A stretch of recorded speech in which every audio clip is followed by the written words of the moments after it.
आज हम लोग जिस विषय के ऊपर चर्चा करने जा रहे हैं इसका नाम है धार्मिक आंदोलन, रिलीजियस मूवमेंट्स। तो आइए समझते हैं कि ये रिलीजियस मूवमेंट्स आखिर क्या होते हैं। आखिर बुद्ध अचानक से कहाँ से आ गए, महावीर स्वामी कौन थे, इसी तरीके से शैव धर्म कहाँ से आया, वैष्णव किसे कहते हैं, शाक्त कौन है, गणपत कौन है, इन सारी चीज़ों के ऊपर आज हम चर्चा करेंगे।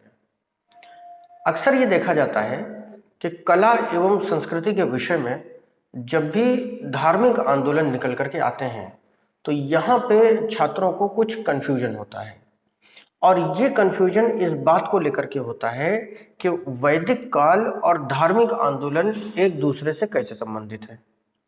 तो बस आज की हमारी क्लास का जो टारगेट है, जो विषय वस्तु है, वो ये है कि वैदिक काल से उठा करके और मैं आपको धार्मिक आंदोलनों के बीच के संक्रमण काल की कहानी सुनाऊंगा। ये कहानी कला एवं संस्कृति के दृष्टिकोण से बेहद महत्वपूर्ण है। चाहे सिविल सेवा की परीक्षाएं हो, मुख्य परीक्षा हो या प्री हो, आपको अच्छी तरीके से ये कॉन्सेप्ट क्लियर होना चाहिए। तो चलिए शुरू करते हैं। हमारी ये कहानी वैदिक काल से शुरू होती है। वैदिक काल काफ़ी बड़ा टाइम पीरियड है जिसको हम लोग 1500 बीसी से लेकर के और 500 बीसी तक के कालखंड में रखते हैं, और वैदिक काल को दो भागों में भी डिवाइड किया जाता है। 1000 बीसी में डिस्कवरी ऑफ आयरन होती है, लोहे की खोज होती है, और लोहे की खोज के आधार पर ही हम लोग पूर्व वैदिक काल यानी कि प्री वैदिक एज और उत्तर वैदिक काल यानी कि पोस्ट वैदिक एज को बांटते हैं। पूरे वैदिक काल के अंदर आप कहीं से भी ये नहीं देखेंगे कि एक समान संस्कृति है, एक समान कल्चर है, या लोगों का रहन सहन एक जैसा है। अगर शुरुआती 500 सालों की बात करी जाए तो यहाँ की जो अर्थव्यवस्था है वो पूरी तरीके से पशुपालन पर निर्भर करती है। लेकिन जैसे ही लोहे की खोज होती है और उत्तर वैदिक काल का प्रारंभ होता है तो यहाँ पर लोहे की खोज के चलते कृषि उपकरण बनाए जाने लगे, और इन्हीं कृषि उपकरणों की सहायता से कृषि होने लग गई।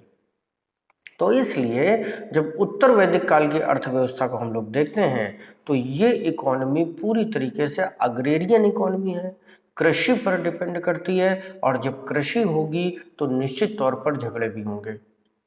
जिस लोहे से एग्रीकल्चरल इक्विपमेंट बन सकते हैं उसी लोहे से वॉर इक्विपमेंट भी बन सकते हैं। यही रीज़न है कि लेटर वैदिक एज तक आते आते हमें वॉर एविडेंस भी मिलने लगते हैं, जिसमें दशराग युद्ध प्रमुख है जो कि परुष्णी नदी के किनारे पर लड़ा गया। तो पूरे वैदिक काल का यह सारांश आपको समझ में आ गया होगा कि लोहे की खोज के बाद लोगों का जीवन पूरी तरीके से बदल गया था और उनके जीवन में कई सारे चेंजेस आए थे। लेकिन हमारे काम के कौन से चेंजेस हैं? तो आज हमारे काम के जो चेंजेस हैं उनमें युद्ध या लोहा ना होकर के जाति व्यवस्था है। ऐसा माना गया कि मनुष्य को 4 जातियों में विभाजित किया गया है। चूंकि सृष्टि के रचयिता ब्राह्मण हैं, इसलिए ब्रह्मा के मुख से जो लोग निकले वो ब्राह्मण कहलाए, और ब्राह्मणों का जो मुख्य कर्तव्य माना गया वो या तो शिक्षा देना माना गया और या राजा के पुरोहित के रूप में कार्य करना माना गया।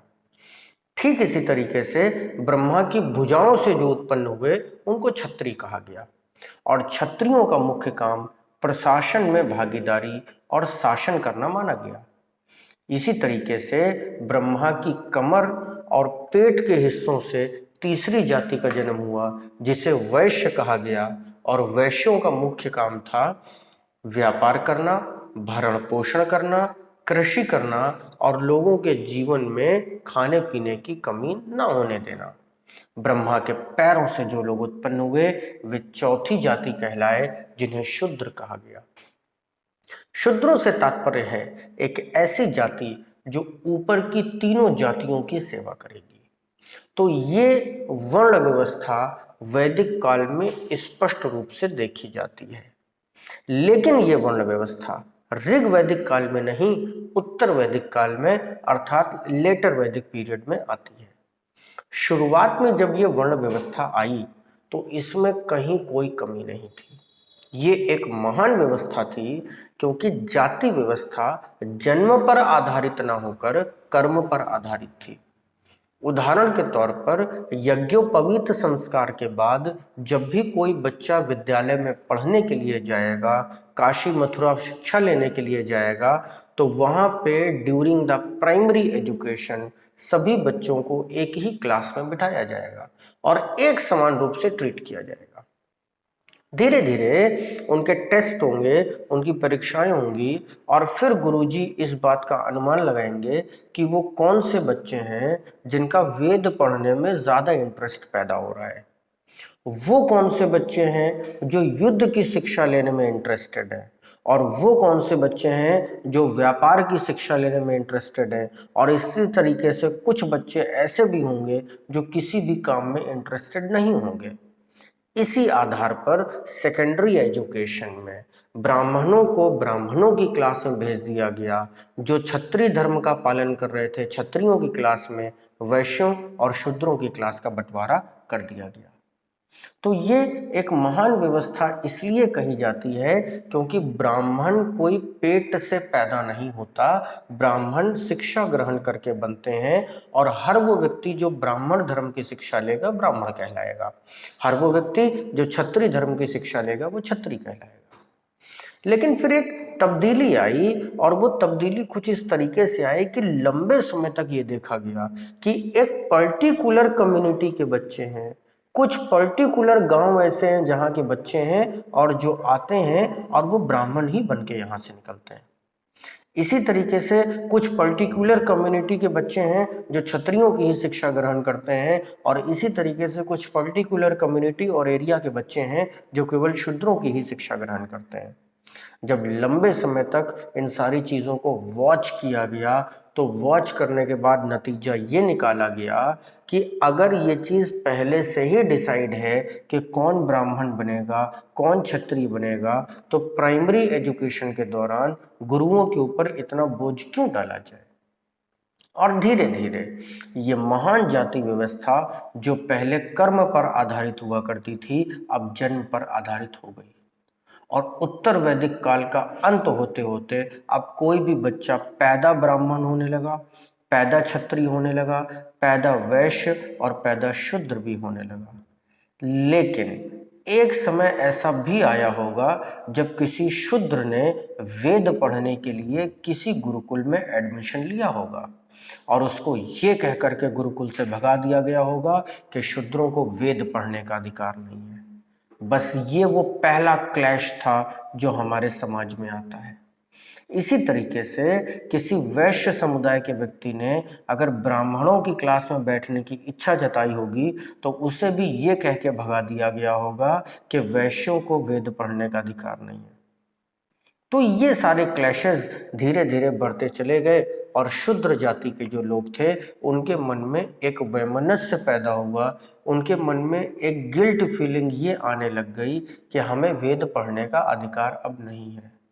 हालांकि बहुसंख्यक शूद्र ऐसे थे जो वेद पढ़ना नहीं चाहते थे, लेकिन कुछ तो ऐसे होंगे जो पढ़ाई करना चाहते होंगे और उन्हें पढ़ने का मौका नहीं मिला। ये था पहला रीजन। देखते देखते समाज में धीरे धीरे जटिलता आने लगी। राजा का पद क्षत्रिय के लिए फिक्स हो गया, पुरोहित का पद ब्राह्मणों के लिए फिक्स हो गया, टीचर का पद ब्राह्मणों के लिए फिक्स हो गया और शूद्रों का काम केवल समाज में सेवा करना रह गया। इस तरीके से समाज में अनइक्वालिटी पैदा होने लगी, असमानता पैदा होने लगी और देखते ही देखते एक समय ऐसा भी आया जब संस्कृत आम आदमी के समझ की भाषा नहीं रही।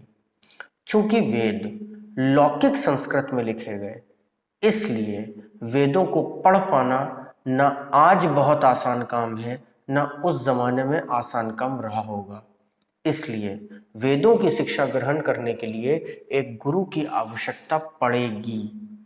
उस गुरु ने यदि किसी शूद्र या क्षत्रिय या वैश्य को वेदों की शिक्षा देने से मना कर दिया तो समाज में एक विभेद पैदा होगा और इस विभेद से एक विवाद पैदा होगा और ये विवाद धार्मिक आंदोलनों का कारण बनेगा। समय के साथ ये विवाद इस हद तक बढ़ गए कि इंडियन सोसाइटी में, वैदिक सोसाइटी में 4 चीजों का विरोध स्पष्ट रूप से देखा जाने लगा। इनमें सबसे पहली चीज थी ब्राह्मण। क्यों ब्राह्मण? क्योंकि ब्राह्मण सत्ता का प्रमुख है और ब्राह्मण की वजह से ही ये सारी चीजें हो रही हैं। दूसरा जो वैमनस्य पैदा हुआ वो वेदों के प्रति पैदा हुआ। क्यों? क्योंकि वेद आम आदमी की समझ के बाहर है। वेदों की भाषा संस्कृत है जिसे आम आदमी नहीं पढ़ सकता और वेदों के ऊपर मोनोपोली अब केवल ब्राह्मणों की रह गई है। तीसरा वैमनस्य जो पैदा हुआ वो कर्मकांडों को लेकर के पैदा हुआ। आम आदमी का जीवन कर्मकांडों में इस तरह उलझ गया कि सुबह सो को जगने से लेकर के रात को सोने तक उसे कितने ही कर्मकांड, कितनी ही पूजा और कम से कम एक दिन में 2-3 यज्ञ करने पड़ते थे। तो वो धीरे धीरे ये मानने लगा कि वो आगे कभी नहीं बढ़ पाएगा अगर वो कर्मकांडों में उलझा रहेगा तो। और चौथा और आखिरी कारण था शूद्रों के प्रति लोगों की हीन भावना। ये 4 रीजन जब समाज में स्पष्ट रूप से विवाद का कारण बनने लगे तो कुछ लोगों ने इस बात का जिम्मा उठाया कि वो समाज को बदलेंगे, क्योंकि जब भी समाज के अंदर बुराई आएगी तो उसे बदलना पड़ेगा। चाहे ईश्वर स्वयं अवतार लेके बदले या कोई व्यक्ति बदले, बदलना तो पड़ेगा। और बुराई अगर धर्म के अंदर आई है तो धर्म को भी बदलना पड़ेगा। तो जब धर्म के अंदर आई इस बुराई को बदलने का बीड़ा उठाया गया तो शुरू हुआ धर्म सुधार आंदोलन। और इसी धर्म सुधार आंदोलन को सरल भाषा में धार्मिक आंदोलन कहा गया। अब सवाल ये उठता है कि धार्मिक आंदोलन किसने शुरू किया? तो क्या धार्मिक आंदोलन किसी पर्टिकुलर जाति ने शुरू किया या किसी पर्टिकुलर व्यक्ति ने शुरू किया? जी हाँ। क्या शूद्र कभी धार्मिक आंदोलन कर सकते हैं? नहीं, क्योंकि शूद्रों को लंबे समय से शिक्षा लेने का अधिकार नहीं है। क्या वैश्य कभी धार्मिक आंदोलन करेंगे? नहीं, क्योंकि वैश्य हमेशा कमाने वाली कौम रही है। वो सिर्फ कमाने पर ध्यान देगी, वो सिर्फ उत्पादन पर ध्यान देगी। तो क्या ब्राह्मण धार्मिक आंदोलन करेंगे? नहीं, अपने ही खिलाफ कौन आंदोलन करेगा? इसलिए धार्मिक आंदोलनों का जिम्मा उठाया क्षत्रियों ने। क्षत्रियों ने जिन धार्मिक आंदोलनों का जिम्मा उठाया उसके पीछे इकलौता रीजन ये था कि धार्मिक आंदोलन अगर शूद्र प्रारंभ करेंगे तो शूद्रों की बात कोई नहीं सुनेगा, क्योंकि उन्हें तो पहले ही हीन भावना से देखा जाता है। लेकिन अगर क्षत्रिय कोई बात बोलेगा तो उसकी बात को गंभीरता से लिया भी जाएगा और गंभीरता से सुना भी जाएगा। इसीलिए धार्मिक आंदोलन के सबसे बड़े नायक अर्थात गौतम बुद्ध, जिनका बचपन का नाम सिद्धार्थ था, किस जाति के थे? क्षत्रिय। महावीर स्वामी किस जाति के थे? क्षत्रिय। अन्य धर्म भी जो आए वो क्षत्रियों ने ही शुरू किए। और इस तरीके से धार्मिक आंदोलनों के नाम पर इन्हीं 4 चीजों का विरोध होने लगा। ब्राह्मणों का विरोध होने लगा, वेदों का विरोध होने लगा, संस्कृत का विरोध होने लगा और कर्म कांडों का विरोध होने लगा। इसलिए जब आप लोग धार्मिक आंदोलनों को पढ़ेंगे तो वहां पे कुछ कॉमन चीजें आपको मिलेंगी। जैसे किसी भी धार्मिक आंदोलन के अंदर कर्मकांडों का समर्थन नहीं किया गया है। सभी धर्म कर्मकांडों का विरोध करेंगे। ठीक इसी तरीके से किसी भी धार्मिक आंदोलन के नेता ने कभी संस्कृत का पक्ष नहीं लिया। एक ऐसी सरल भाषा को जन्म दिया गया जो संस्कृत की जगह ले सके, जैसे कि पाली। चाहे बुद्ध के उपदेश हों, चाहे महावीर के उपदेश हों, पाली भाषा में दिए गए। इसी तरीके से जब वेदों का विरोध हुआ तो कुछ नए ग्रंथ भी आएंगे। और इसी तरीके से जब ब्राह्मणों का विरोध हुआ तो ब्राह्मणों का वर्चस्व खत्म होगा और एक बार फिर से क्षत्रियों के वर्चस्व की पुनर्स्थापना हो जाएगी। तो इस तरीके से हमारे देश में धार्मिक आंदोलन प्रारंभ हो गए। धार्मिक आंदोलनों के नाम पर करीब 70 के आसपास नए धर्म आए। जाहिर सी बात है, हर समाज में, हर कबीले में, हर जनपद में, हर विश्व में धार्मिक आंदोलन चलेगा। लेकिन धार्मिक आंदोलन क्या सफल भी होगा? तो कुछ तो सफल भी हुए और कुछ विफल भी हुए। सफल धार्मिक आंदोलनों में जो पहला धार्मिक आंदोलन सफल हुआ वो था बुद्ध का आंदोलन। इसीलिए सबसे ज्यादा पॉपुलर जो हुआ वो बौद्ध धर्म हुआ। सफलता में दूसरे पायदान पर रहा महावीर स्वामी का आंदोलन। इसीलिए जैन धर्म धार्मिक आंदोलनों में दूसरे पायदान पर है। इसी तरीके से तीसरे पायदान पर शैव धर्म, चौथे पायदान पर वैष्णव धर्म, पांचवें पायदान पर शाक्त धर्म, छठवें पायदान पर गणपत्य धर्म, सातवें पायदान पर शाक्त धर्म और सबसे अंतिम पायदान पर इस्लाम धर्म आता है। जब तक इस्लाम की उत्पत्ति नहीं हो जाती तब तक हम लोग धार्मिक आंदोलनों का समापन नहीं मानते। लेकिन प्राचीन भारत के इतिहास में इस्लाम को नहीं पढ़ा जाता है, इसलिए इन धार्मिक आंदोलनों में इस्लाम की कोई जगह नहीं होती। तो यहाँ पर यह बात आपको अच्छी तरीके से समझ में आ गई होगी कि धार्मिक आंदोलनों का मतलब क्या होता है और धार्मिक आंदोलनों के अंतर्गत आने वाले ये जो धर्म हैं इनकी उत्पत्ति के क्या कारण थे। लेकिन मैं फिर से आपको ये बात बता दूं कि आपको 70 से ज़्यादा धर्म पढ़ने की आवश्यकता नहीं है। आपको मुख्य तौर पर 6 से 8 धर्म पढ़ने हैं, जिनमें सबसे पहले बौद्ध धर्म, दूसरे नंबर पे जैन, तीसरे नंबर पे शैव, चौथे नंबर पर वैष्णव, पांचवें नंबर पे शाक्त, छठवें नंबर पे तांत्रिक, सातवें नंबर पे गणपत्र और आखिरी नंबर पर इस्लाम आता है। तो यहाँ से धार्मिक आंदोलनों की ये कहानी समाप्त हो जाएगी। ये धार्मिक आंदोलनों के संबंध में मैंने आपको इंट्रोडक्टरी लेक्चर दिया है और इस लेक्चर के माध्यम से आपको ये बात अच्छी तरीके से समझ में आ गई होगी कि धार्मिक आंदोलन क्या होते हैं और इनको समझने की सबसे आसान सी ट्रिक क्या होती है। तो अब आप लोग जब बुद्ध को पढ़ेंगे, महावीर स्वामी को पढ़ेंगे या शैवों के बारे में जानेंगे, वैष्णवों के बारे में जानेंगे, तो ये कॉन्सेप्ट आपको धीरे धीरे से क्लियर होते चले जाएंगे। तो आज की क्लास आपको कैसी लगी इसके बारे में मुझे ज़रूर बताइएगा। इन वीडियो लेक्चर्स को और बेहतर किस तरीके से बनाया जा सकता है, इसके लिए यदि आप कोई सुझाव देंगे तो उनका हमेशा स्वागत रहेगा।